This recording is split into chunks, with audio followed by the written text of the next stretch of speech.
Hi there, welcome back. This is Manu here. Today we're going to start a series of learning everyday English every day. What do you mean? It means you learn English, the kind of English you need to use every day, and the learning process is going to be daily. Alright? Now, what we're going to start today is one thing that we do almost every day.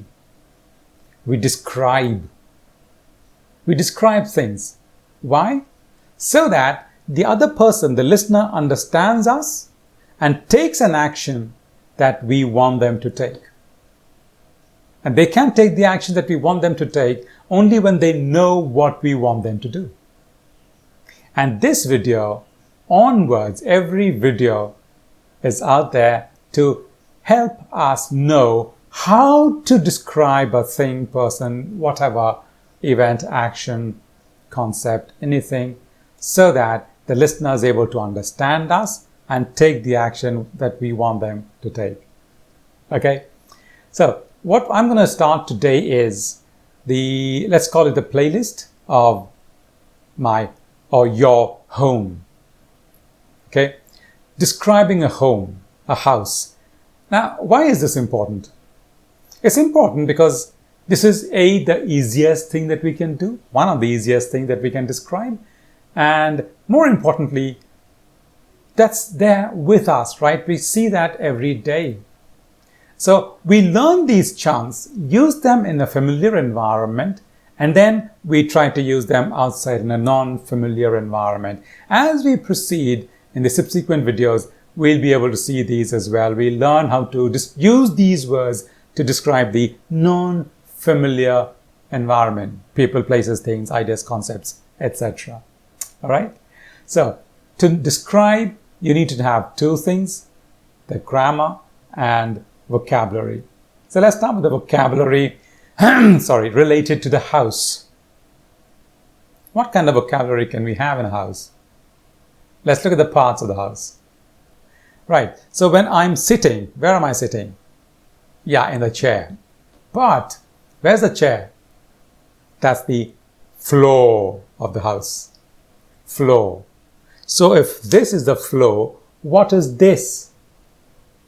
That's called the ceiling, where you have the ceiling fans, ceiling lights, etc. The ceiling. If this is a ceiling, what is this? This is the roof. So ceiling and roof. People get confused on this. Then we got the walls on all four sides. And then we have the doors and windows. Where are the doors and windows? They are in the walls. Now we'll learn the importance of knowing these things in the next video. So you have these things in the walls. And then you have those things like fans and lights and ACs, etc. What are those? Those are the electrical fittings. You have the wires that connect these fans to the power point at the house, the plug point, or the main switch, for instance, where the electricity company gives the electricity to us, the main switch. So that's the grid in the house. Now these words. And apart from that, what do you have? For instance, in a kitchen, what do you have? You have appliances. Electrical appliances. Not electric appliances, electrical appliances. Electric means something else. Maybe we'll see that later. What are some of the electrical appliances you have there?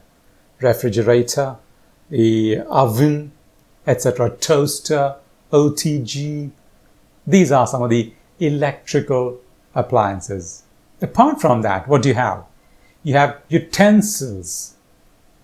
In common parlance, they are called dishes, but there's a little bit of difference between the two. Let's call them utensils. Cutlery, crockery. Then you have the counter on which you keep those things and do your cooking. Preparation of the meal, that is. Then, where do you get the water? They are called the water fittings. So what are the 4 kinds of fittings that we have at home? The water fittings, electricity fittings, the sewage fittings, yes, don't forget the sewage fittings. And in a city like Delhi, you also have the gas fittings, the gas pipeline, etc. that comes straight into a house, piped gas.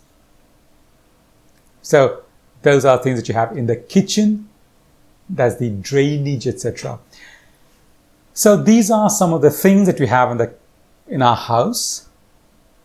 Now, what are some of the rooms in the house?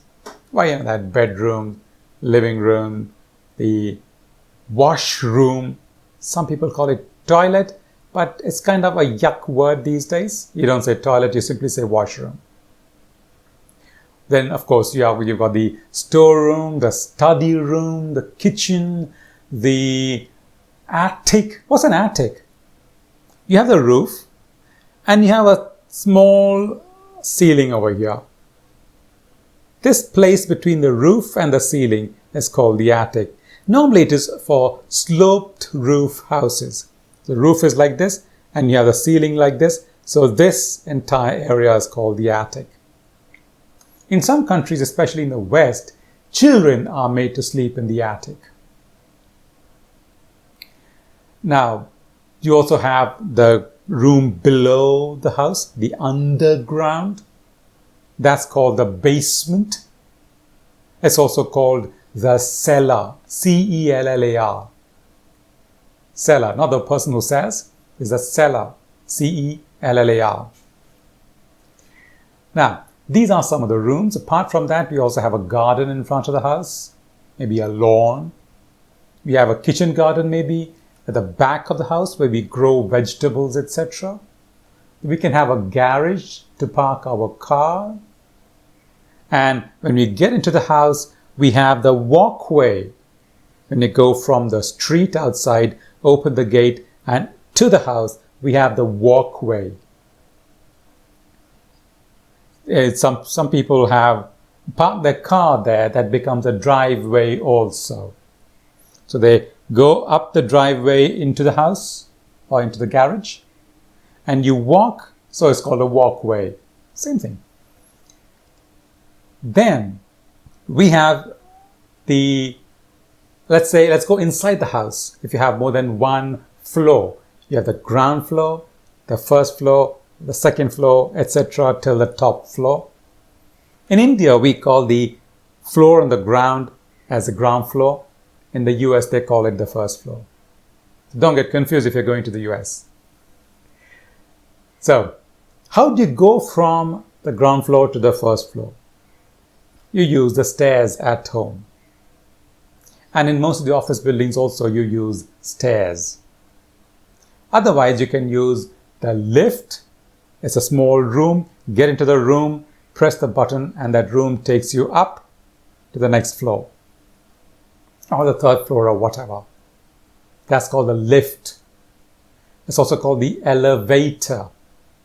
Then there's something called the moving stairs. That's called the escalator. You find escalators in places like malls and the metro stations, etc. The underground, as the people in UK may prefer to say, or the subway, as the Americans prefer to say. So, you are on the ground floor and you want to go on the first floor. What's another way of saying the first floor or the floors above you? You can say upstairs. So, where does the boss sit? Oh, he sits upstairs. We sit downstairs. Upstairs, downstairs. So, why don't you go upstairs into the pantry? You can go downstairs to the reception at an office place.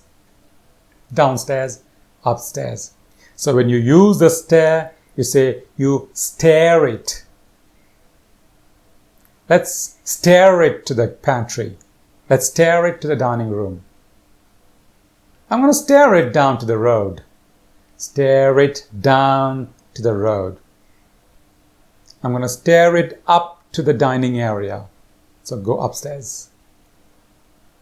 These are some of the words that we use normally with reference to a house or a building.